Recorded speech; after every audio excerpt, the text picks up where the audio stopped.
Bom dia, pessoal. Eu, como prometido, né, vou começar aqui a passar alguma coisa de relações internacionais para vocês. Estou me guiando aqui pela nossa bibliografia, a nossa matéria, que está na portaria, e também peguei algumas coisas a mais aqui que eu anotei, mais aqui resumo, essas coisas assim, para dar uma geral. A ideia é passar uma orientação do que eu considero que é importante para vocês, né?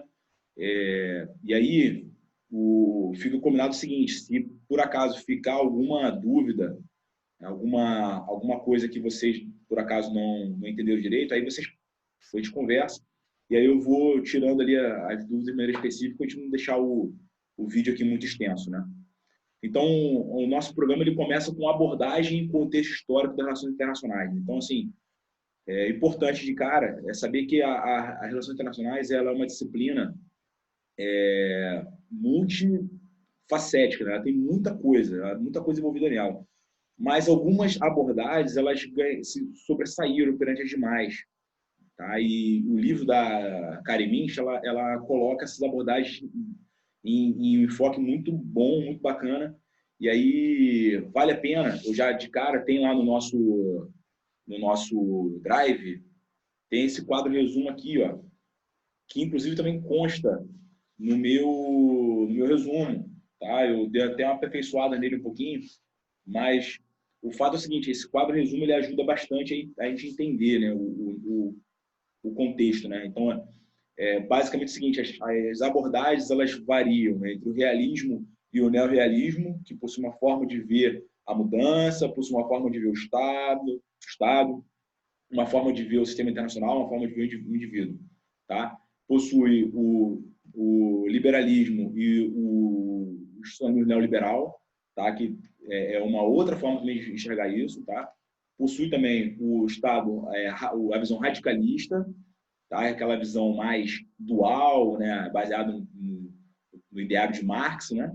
E também possui a abordagem construtivista, que é uma abordagem já pós-moderna, uma abordagem alternativa. Né? Alguns críticos de relações internacionais colocam que essa abordagem ela carece de uma série de fundamentos ali, mas, enfim, o livro também consta também essa abordagem, assim como uma abordagem pós-modernista, que, enfim, mas é uma abordagem alternativa que vem surgindo, vem ganhando bastante ênfase ao longo do tempo. Então, o que é importante aqui, galera? Tem que saber como que essas abordagens enxergam a mudança, o Estado e a mudança, o indivíduo, o Estado e o sistema internacional. Tá? Isso tem que saber, isso é boi. Beleza? Vamos lá. As ferramentas que as relações internacionais elas utilizam para poder estudar e enxergar o mundo. Né? Usa história, usa filosofia e também usa o behaviorismo. Né? A gente vai lembrar lá da geopolítica, lá do como é que o Hartzell e o Schelling eles começaram a analisar os contextos da geopolítica, depois que o Schelling veio a ideia da geopolítica, né? Era aquele estudo do Estado como organismo geográfico, e eles usavam como arcabouço disso o behaviorismo, tá? Que era uma corrente da psicologia que estava bastante evoluindo bastante àquela época. Tá? Quem vai lembrar aí daquela experiência do Pavlov lá, do cachorrinho que ficava salivando, tá? Isso aí é experiência behaviorista, tá bom?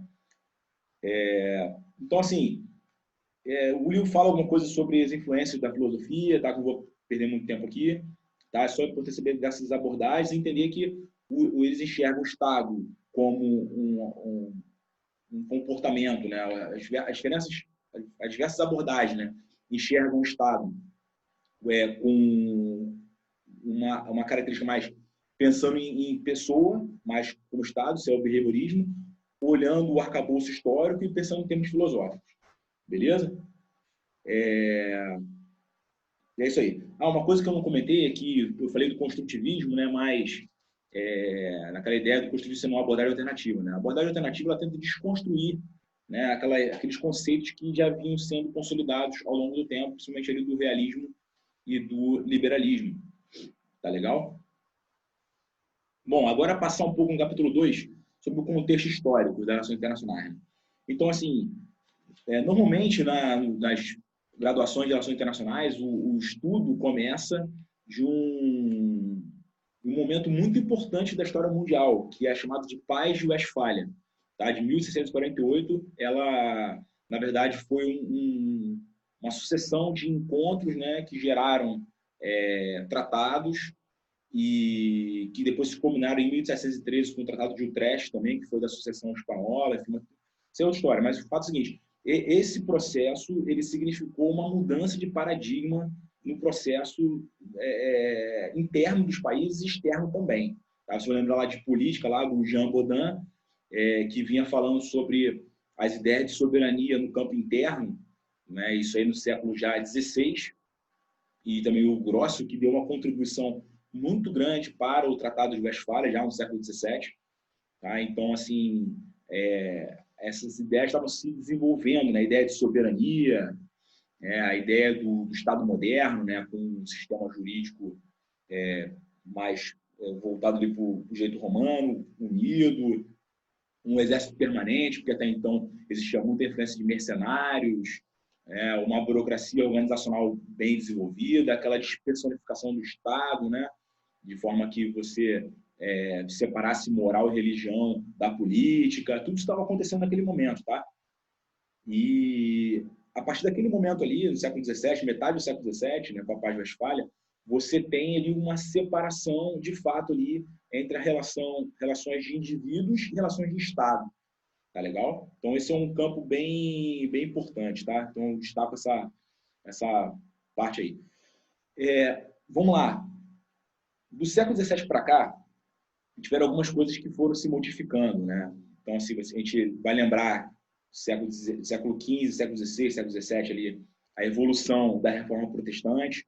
Max Weber escreveu um livro muito importante chamado A Ética Protestante e o Espírito do Capitalismo, que colocou ali relações mais pragmáticas para o avanço da burguesia, para o aumento do capital, tá? Isso favoreceu a criação dos estados também, tá certo? A questão dos impérios, né? Lembra ali da época do Antigo Regime, então inicialmente você tinha ali uma ideia do monarca, que depois aos poucos foi se mudando, né? Na Inglaterra você veio em 1689 com a Revolução Gloriosa, que tirou os poderes ali absolutistas do monarca, e o Antigo Regime continuava na Europa continental. E aí na França aconteceu a Revolução Francesa em 1789, um pouco antes aconteceu a Guerra da Secessão nos Estados Unidos também. E aí lembra que existem duas coisas importantes nesses dois movimentos, tá? Que eu já vi caindo em prova, são importantes. O que a Revolução Francesa e a Guerra Civil Americana elas trouxeram de novo, né? A questão da legitimidade para exercer o governo e os nacionalismos, né? Então, isso aí é uma coisa importante, tá? Julgo que cai, tá? Então, assim, a gente vivia naquela época ali a exceção do capital, né? O mercantilismo, que é aquele pré-capitalismo, né? Então, assim, o mercantilismo estava evoluindo, né? Tendo aquela coisa de acumulação primitiva de capital, balança comercial favorável, bulionismo, se vão lembrar disso. Mas depois a coisa evoluiu quando veio ali a Revolução Industrial, já a primeira Revolução Industrial, né? Quando veio já no final do século XVIII, depois a segunda Revolução Industrial, já caminhando ali para o final do século XIX, segunda metade do século XIX, tá legal? Então o capital estava evoluindo bastante, tá certo? E os impérios também que estavam mudando a ideia, né? A relação de poder, né? Então, vai lembrar ali do Sacro Império Romano Germânico, que contemplava uma grande área ali na Europa ali centro-oriental. Então, assim, ele foi se ruindo aos poucos, né? Fruto dessa evolução também, tá?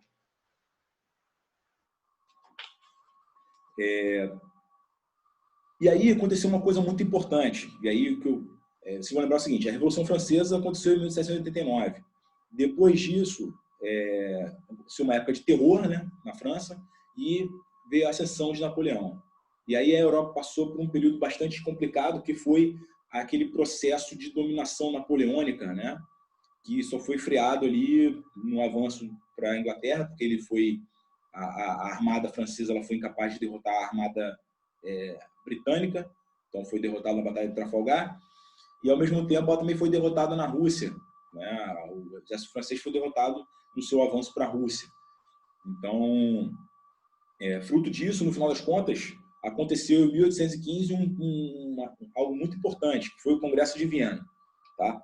O Congresso de Viena ele gerou uma nova forma de ser enxergado as relações de poder. Então, a gente via Paz Westfália, 1848, a coisa evoluiu, foi evoluindo, o capitalismo ele foi subindo, os estados nacionais foram ganhando projeção, e aí quando chegou em 1815, final das guerras napoleônicas, o Congresso de Viena ele trouxe uma nova ideia, né, que é a ideia do concerto europeu.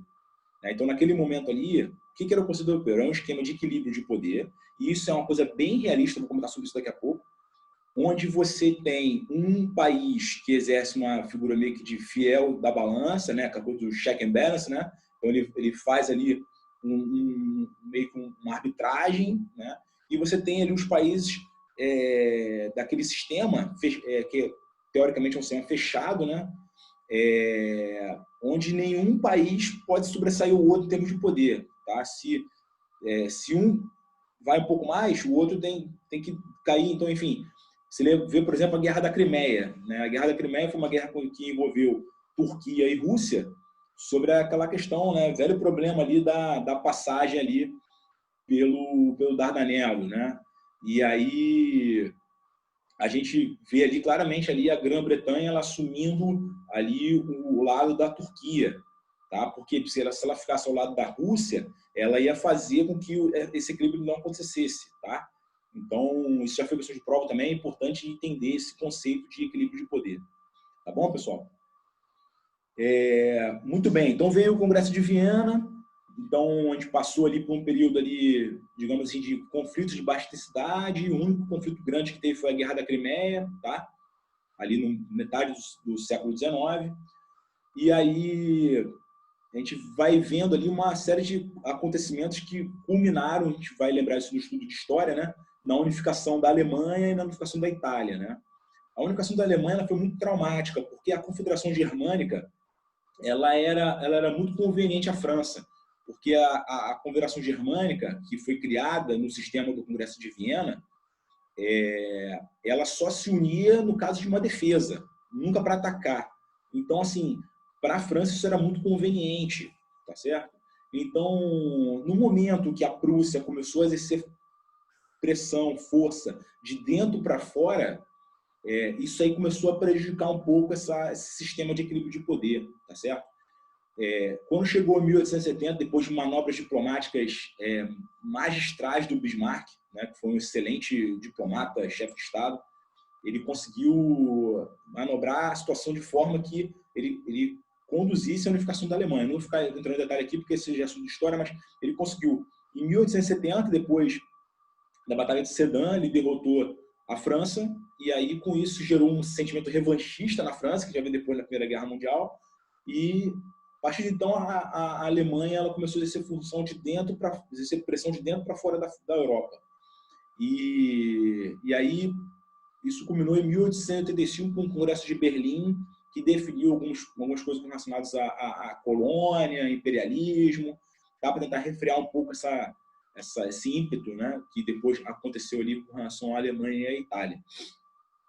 Isso acabou não funcionando e a gente deu no que deu aí, o sistema de equilíbrio de poder ele faliu, né, o conceito europeu ele faliu com o avanço ali até a Primeira Guerra Mundial.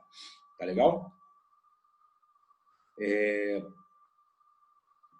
Depois disso a gente vê a Primeira Guerra Mundial, tá? Então o mapa europeu ele muda bastante, né? E aí a gente vê o surgimento de uma nova abordagem, que é a abordagem wilsoniana. O Woodrow Wilson ele foi um presidente americano na época da Primeira Guerra Mundial e ele levou a ideia dos 14 pontos de Wilson. Eu não vou ficar entrando em detalhe aqui, mas o fato é o seguinte, ele traz ali, né, nesse contexto, uma abordagem idealista, tá, de relações internacionais, que batia de frente com aquela abordagem mais realista, né, chamada de Realpolitik, né, na época na Alemanha, que era aquela coisa meio do Estado nacional, por interesses nacionais, tá legal? Então vinha com aquela coisa mais de cooperação, então, enfim, o Wilson trouxe isso. Isso também tinha tem um arcabouço aí na teoria liberal, na abordagem liberal de relações internacionais. Tá legal? Muito bem, o Entre Guerras foi um período bastante complicado, né? E a gente teve aí Plano Marshall, desculpa, New Deal, a gente teve o crash da bolsa, o primeiro crash da bolsa, né? Aí depois veio o New Deal, né? Já com o Roosevelt, hiperinflação, muitos países em situação complicada, principalmente na Europa, América Latina, Japão, tá? Que sofreram bastante com isso, tá? E aí o Entre Guerras acabou experimentando um avanço aí bastante grande do totalitarismo, principalmente aí na Itália e na Alemanha, tá certo?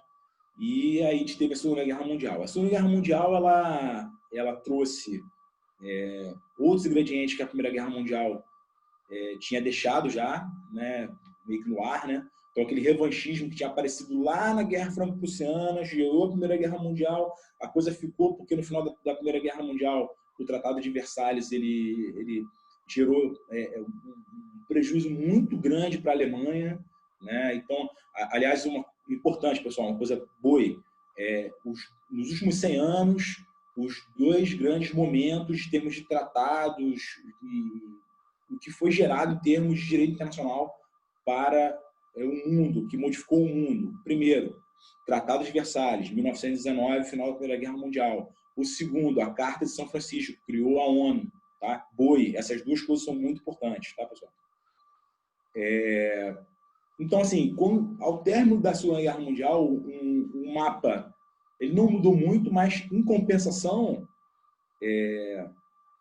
a gente vê que, ao longo dos anos seguintes, a gente teve aí duas questões muito interessantes. Primeiro, um avanço da bipolaridade, né, e as guerras de libertação nacional, né, aquela coisa da alta dimensão dos povos, tá, que foi firmada pela Carta de São Francisco. Então, assim, o mundo se modificou bastante depois disso. Então, a gente vê aí a questão das colônias, né, começando lá, no final, logo depois da Segunda Guerra Mundial ali, libertação da Índia, depois da Indonésia, aí depois a gente teve a questão da Guerra da Coreia, aí depois as coisas foram evoluindo para a independência ali na Indochina, né, as guerras do Sudeste Asiático ali, a questão do Vietnã, né. Aí a Guerra Fria ela foi um grande subproduto da Segunda Guerra Mundial. Então as relações de poder naquela época eram relações bastante assim voltadas para aquela discussão leste-oeste, né? Então a gente vê ali inicialmente ali na primeira fase da Guerra Fria, isso é importante, tá, pessoal? A Guerra Fria ela teve 3 fases, tá?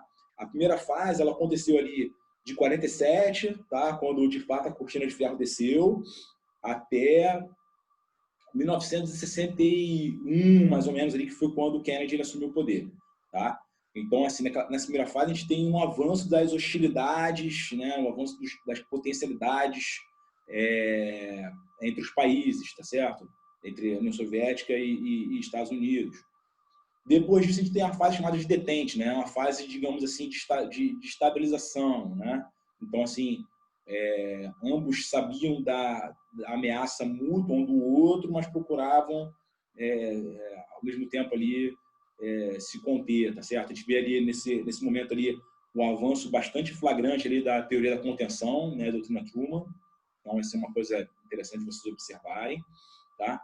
A questão da crise dos mísseis em Cuba, também, que é bastante importante, a gente também tem isso em mente, em 1962, tá? Um momento bastante difícil para a humanidade. E aí, depois disso, já na gestão do Ronald Reagan, já no início da década de 80, a gente tem uma nova fase de recrudescimento da Guerra Fria, tá?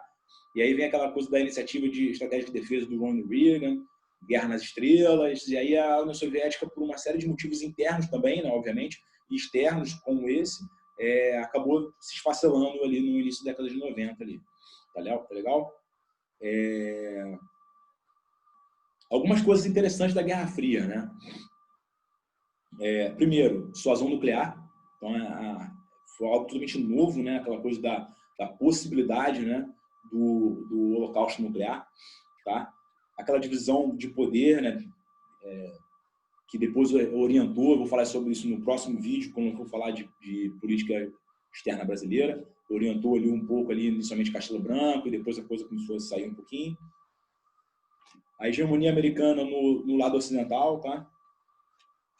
E a tentativa de avanço, né, da União Soviética dentro daquela teoria de Mackinder lá do Heartland, né? Então, ela tentou se espraiar, né, pela Eurásia, né? Conceito que agora Putin está tentando trazer isso de volta, né?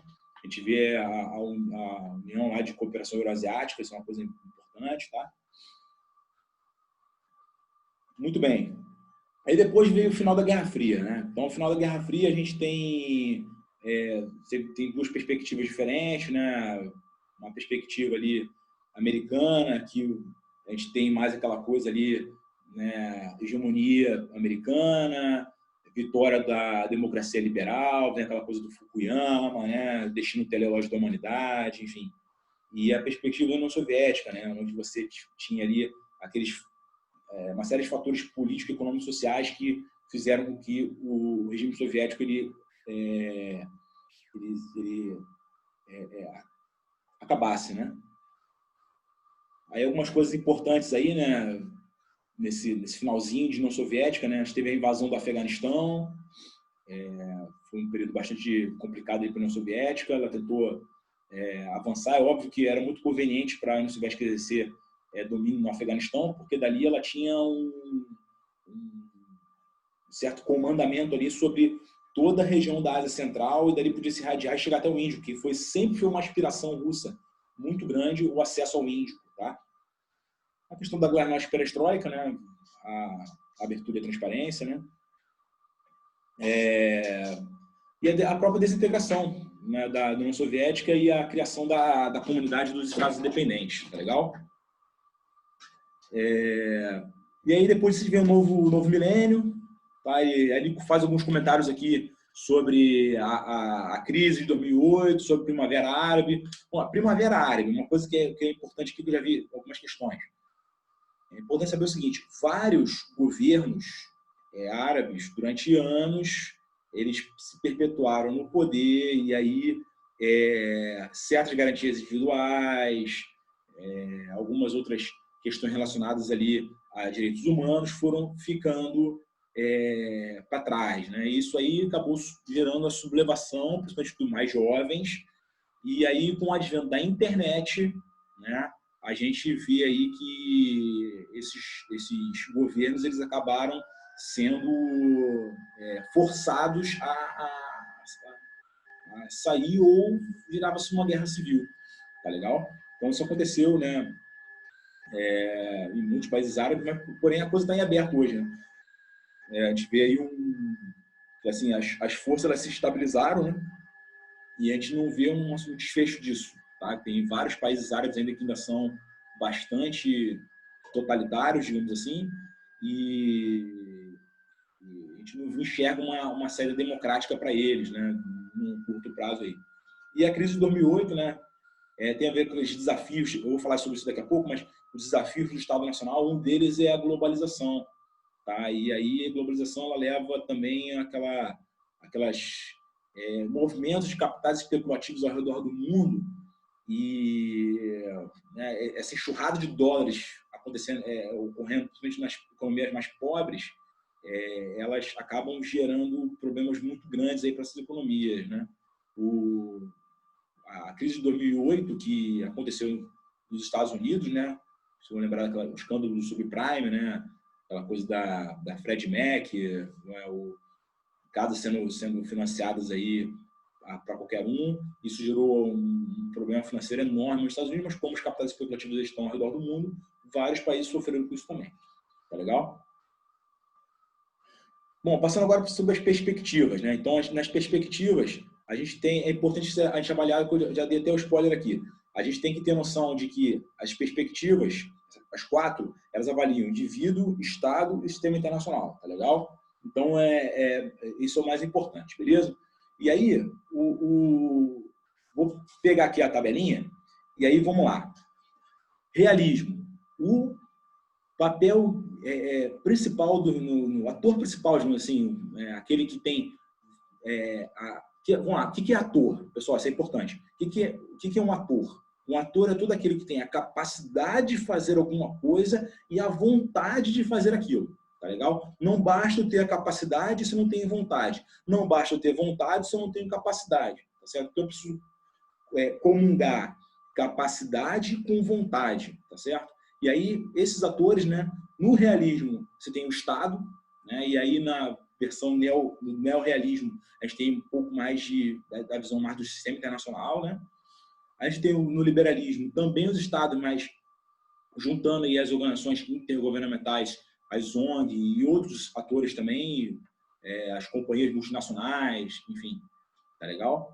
Sendo que o institucionalismo neoliberal ele tem mais aquela coisa das instituições, tá? A função principal das instituições, tá legal? O radicalismo, o ator principal, são as classes sociais, né? Então a gente imagina assim, a relação entre os estados sendo baseada sempre naquela dicotomia, né? Naquela dialética ali do dominado e do dominante, tá certo? Existem algumas críticas nos teóricos de relações internacionais também sobre o radicalismo, falando que não seria uma teoria completa de relações internacionais, porque uma série de questões são simplificadas ou deixam de ser abordadas sobre a ótica do radicalismo. E também o construtivismo, né? O construtivismo ele é mais voltado para aquela ideia das pessoas, tá? Do discurso. Então, o ator principal no construtivismo é a cultura, são as pessoas, é o discurso, tá legal? Bom, agora falando do indivíduo. O indivíduo, para o realista, ele é mau. Tá? O indivíduo ele é egoísta, ele é inseguro, tá certo? No caso do liberalismo, não. Entende-se que ele, em última análise, ele é bom. Alguns pensadores liberais entendem que o homem, no estado da natureza, é mau, mas ele tem a possibilidade de ser bom na medida que houver cooperação.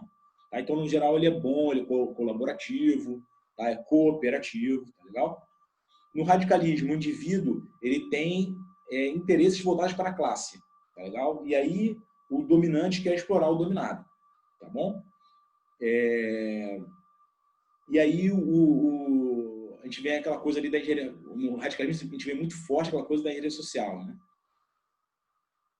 Muito bem. A parte agora de componente-chave, né? No caso do indivíduo, no caso do construtivismo, o componente-chave no construtivismo é a você gerar significância em relação a determinada ideia, tá? Então, o que varia para o construtivista é o discurso que você coloca em cima de determinada ideia, tá legal? Então, assim, o indivíduo ele tem papel grande nesse sentido, por quê? Porque é em cima dele que vem o discurso, tá legal? Bom, os estados. O estado, no realismo, ele é aquela coisa, é o elemento central, né?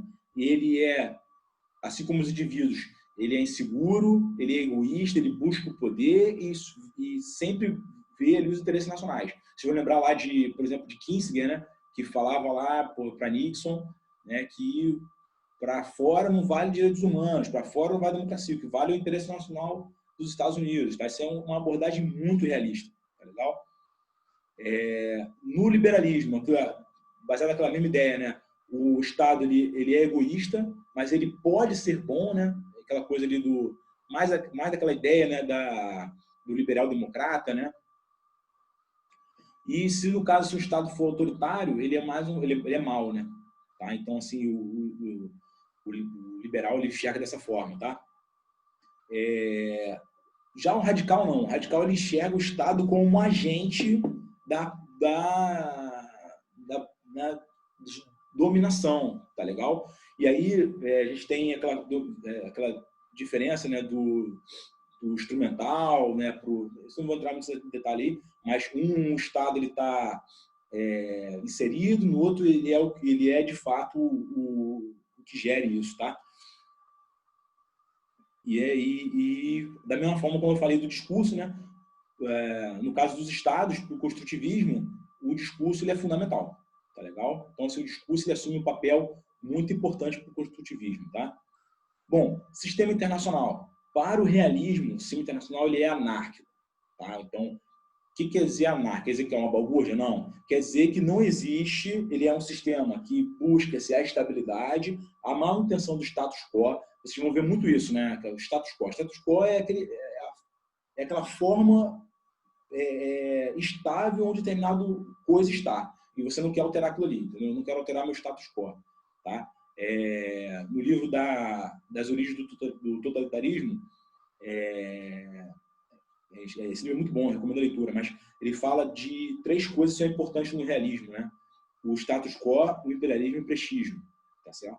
Então, assim, a gente tem uma situação onde o realista, né, ele quer manter aquele jeito, aquela forma, aquele equilíbrio de poder, quer manter aquela relação de poder, tá legal? Isso é muito importante.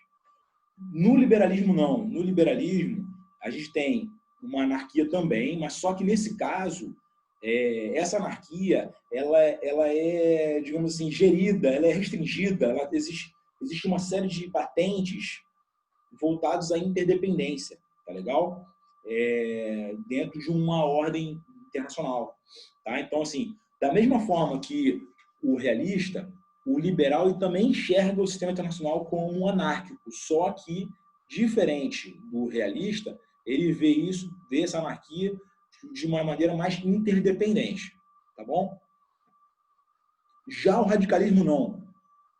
O radicalismo ele enxerga a coisa meio que estratificada, né? O radicalismo tem uma visão muito material da história, tá? Ele acaba, essa é uma das críticas que existem para o radicalismo. Então ele enxerga a coisa de maneira muito estruturada, de maneira assim muito normativa. Então assim você tem ali 2 polos que se chocam o tempo inteiro, tá legal?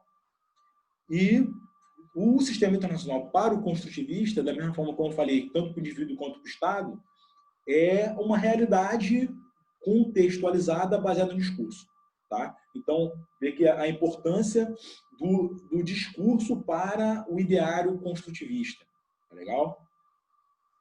Bom, agora que eu falei uma coisa muito importante, a Cauê prova várias vezes, que é como a gente enxerga a mudança no sistema internacional, tá? No caso do realismo, a paz perpétua é impossível, tá? Tem um livro do Kant chamado Paz Perpétua, que ele coloca que a solução para que exista uma paz mundial duradoura seria uma federação internacional de estados, ele dá algumas ideias sobre isso aí, tá? Mas para o realista, essa paz ela é impossível, tá? Você tem que fazer, na verdade, uma administração, que ele entende que o mundo é um sistema fechado, onde você tem que administrar o poder, tá? Então, ele não enxerga como a paz perpétua como sendo algo possível, tá? Já no liberalismo, não. O liberalismo enxerga que os interesses, né, do Estado, das instituições, enfim, podem ser direcionados para que haja uma paz permanente. Tá legal? Então, assim, ele acredita nessa possibilidade. Já o radicalismo, não. O radicalismo ele coloca aquela ideia da inevitabilidade da revolução, né? A gente lembra lá do pensamento de Marx, que ele coloca lá que o destino do capitalismo é evoluir até a ditadura do proletariado e daí para o comunismo, tá? Então, assim, o radicalismo ele enxerga em algum momento no futuro uma revolução da classe dominada em cima da classe dominante, que vai fazer uma modificação estrutural gigantesca no sistema internacional. Tá? E essa seria a mudança. Tá legal?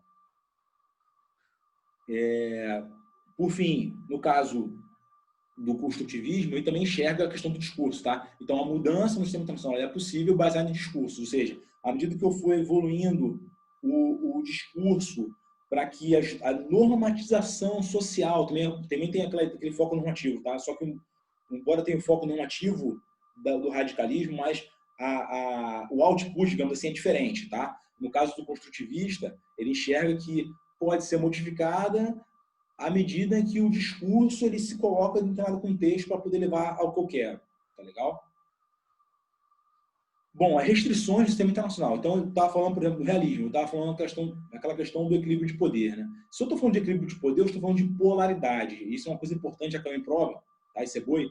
Quando eu estou falando de polaridade, eu estou falando de distribuição de poder, ou seja, eu posso ter um sistema unipolar, bipolar ou multipolar, tá certo? Então, assim, essa construção, ela é muito realista, tá certo? Então, assim, o realismo, ele tem bastante essa ideia das polaridades e como eu distribuo o poder. O que é poder? Poder é a capacidade que eu tenho de, quando eu quiser, modificar o comportamento de outrem ao meu favor. Isso mostra o meu poder, tá certo? Bom, no liberalismo, a restrição ao sistema internacional é justamente aquilo que faz com que ele seja cooperativo, tá? Que é a interdependência. Então, se ao mesmo tempo eu tenho um sistema interdependente que pode fazer com que eu gere uma possibilidade de paz permanente, ao mesmo tempo, esse sistema interdependente ele também me traz restrições. Tá? Então, isso é muito importante também. A gente vê os embates que acontecem no Conselho de Segurança, né, na Assembleia Geral da ONU, nas demais, nos encontros que existem em diversos fóruns internacionais aí, os fóruns econômicos, né, Rodada Doha, enfim, tudo isso aí acontece baseado nessa restrição que a interdependência ela gera para o sistema internacional. Tá legal? No caso do radicalismo, onde é que está a restrição, né, do sistema, né? Está na questão do capitalismo e da estratificação, ou seja, o próprio capitalismo ele faz com que a manutenção daquele status quo faça que a dominação, né, do dominante para o dominado ela se perpetue de maneira estratificada, tá certo? E o construtivismo ele enxerga que a mudança ela se dá, né, à medida que acontecem essas interações permanentes entre os agentes, tá legal? Essas múltiplas interações vão gerando modificação. Deixa eu abrir um parênteses aqui, pessoal, para falar um pouco de sistema. Vamos lá. Sistema é o conjunto de partes coordenadas que trabalham em prol de um objetivo comum. Tá? Então, já que teve questão de prova, que falavam sobre essa questão da abordagem de sistemas. Quais são os benefícios e quais são os malefícios dessa abordagem. Tá? Então, é importante perceber isso, né? O benefício de você avaliar de maneira um pouco mais holística, de você poder verificar de maneira equânime diversos sistemas diferentes, diversos pontos diferentes, mas ao mesmo tempo você pode gerar com isso aí, né, desvantagem, né? Simplificações abusivas, né? Você pode deixar de analisar alguma outra coisa que escapa à metodologia científica daquele sistema, tá legal? Bom, outra coisa importante, pessoal, isso é muito importante. Soberania. A soberania, ela, para o realista, é absoluta. Tá? É absoluta. Não se deve abrir mão nunca da soberania. Tá? Aquela capacidade que eu tenho de, internamente, impor a minha lei, né, nas minhas fronteiras, dentro da minha esfera territorial, e de maneira externa, exercer a minha identidade como Estado. Tá? Já no caso do liberalismo não. Tá? No caso do liberalismo, ele entende-se que a soberania ela é limitada voluntariamente, tá? Isso é importante, voluntariamente, principalmente organizações intergovernamentais.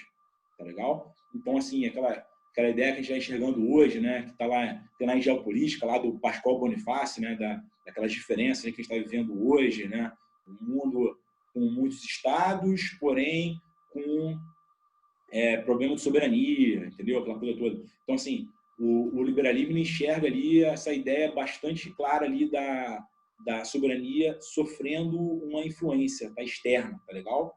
Isso aí é visível. No caso do radicalismo, ele não enxerga a soberania.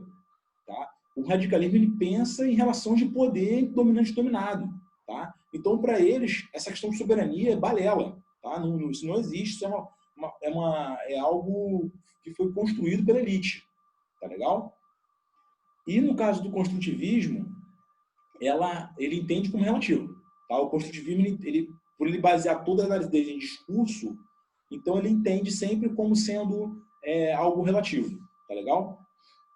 Vamos lá. Conceito-chave. Pessoal, isso aí é muito importante, tá? Conceito-chave do realismo: equilíbrio de poder, tá? Manutenção do status quo, beleza? Conceito-chave do liberalismo: instituições, tá? Que trabalham de maneira cooperativa, tá? Então, essas instituições trabalham a nível internacional de maneira cooperativa. Tá? Conceito-chave: instituições. No radicalismo, conceito-chave: luta de classes, dominante com o dominado, tá? Pensamento marxista. Tá? E no construtivismo é discurso, ou seja, para eu ter um discurso, o que eu preciso? Na hora de convencer alguém de alguma coisa, eu preciso, primeiro, gerar uma identidade, ou seja, a chave para eu convencer qualquer pessoa é o quê? Primeiro, eu preciso gerar uma identidade com aquela pessoa, com aquele grupo, tá certo? Então, gerando a identidade, eu envolvo a pessoa no que eu quero falar e faço com que ela seja cooptada na minha ideia, tá certo? Gerando a identidade, eu vou dar significância para aquilo, tá legal? E quando eu dou significado, dou significância para o que eu estou falando, em termos de geração de identidade, eu faço com que a massa que está me escutando, ela se torne um propagador da minha ideia, tá legal? É assim que as coisas funcionam em termos de evolução no construtivismo, tá bom? E aí, depois, no final, ele coloca isso, uma lista de teóricos, que, na verdade, o que eu vejo importante aqui? O teórico é mais para ajudar vocês a fixar o conceito, tá legal? Então, assim, no caso do realismo, a gente tem ali, né, lá de trás, lá, Tucídides, a coisa vai avançando, né? Maquiavel, tá legal? Morgan Thor, tá? Por aí vai, Kenneth Watson. Né? Aí depois, a gente vê no liberalismo algumas outras correntes, tipo aquela corrente chamada do contratualismo, né? Locke, Rousseau, Montesquieu, tá? O Adam Smith, tá legal? Eu falei do Kant, né? Paz Perpétuo, Kant também, que é uma ideia bem liberal, tá? No radicalismo a gente tem obviamente Marx, né? Tem Engels, tem o Prebisch, Raul Prebisch, tem Gramsci, o Wallenstein, que é criador do Sistema Mundo, tá legal? O próprio FHC, né, com aquela teoria da dependência, né, junto com o Prebisch, a teoria da dependência é uma coisa bem latina, né? Teóricos da dependência são radicais, só que enxergam a coisa de uma forma ligeiramente diferente, como sendo assim, não como sendo duas coisas diferentes, né? Mas ele enxerga como havendo uma dependência, né, de um com o outro, né? E aí, para eu desenvolver, eu preciso me livrar daquela dependência de alguma forma, tá? Só para não evoluir muito no assunto. Mas, e por fim, o construtivismo, onde o principal nome aí que aparece aí é Foucault, tá legal? Então, com isso a gente consegue fechar aqui. Aí tem algumas coisas aqui, só para eu fechar essa primeira parte aqui do vídeo, que eu queria abordar, que pode ser que gere dúvida, tá? Para vocês aí. O realismo, ele tem... você pode ver o realismo dividido em realismo clássico e o realismo e o neorrealismo, tá? O realismo clássico que é aquilo que eu venho abordando com vocês aqui, né? Aquela coisa do Estado como sendo ali o principal. O neorrealismo, a única diferença é que ele enxerga a preponderância do sistema internacional, mas com o mesmo foco, tá legal? E, dentro das perspectivas correntes do realismo, aí já é um pouco diferente, tá? Você tem realistas defensivos e realistas ofensivos, tá? O realista defensivo, ele enxerga que você não precisa exercer poder de fato e de direito para você poder ganhar alguma coisa, tá? Ele considera ali aquela coisa mais assim, da manutenção do meu status ali, né? E a coisa já é suficiente. O ofensivo não. O ofensivo ele enxerga que você tem que demonstrar de maneira periódica, de maneira contínua ali, a sua competência e a sua vontade de fato de exercer a sua força para que com isso você consiga gerar benefícios. Ele enxerga que os malefícios de curto prazo de um conflito são superados em muito pelos benefícios de médio e longo prazo que isso gera em termos de poder para aquele Estado, tá legal? Bom, aí isso é uma coisa importante, né? Dessa parte aqui de abordagem, eu estou passando aqui mais no geral aqui, eu acho que a gente conseguiu abordar tudo. Tá? A minha intenção agora é encerrar esse primeiro vídeo para não ficar muito grande. E aí no próximo eu vou abordar o restante ali. Vou começar a falar sobre o sistema internacional, sobre essas ideias aí. Tá bom, pessoal? Até daqui a pouco.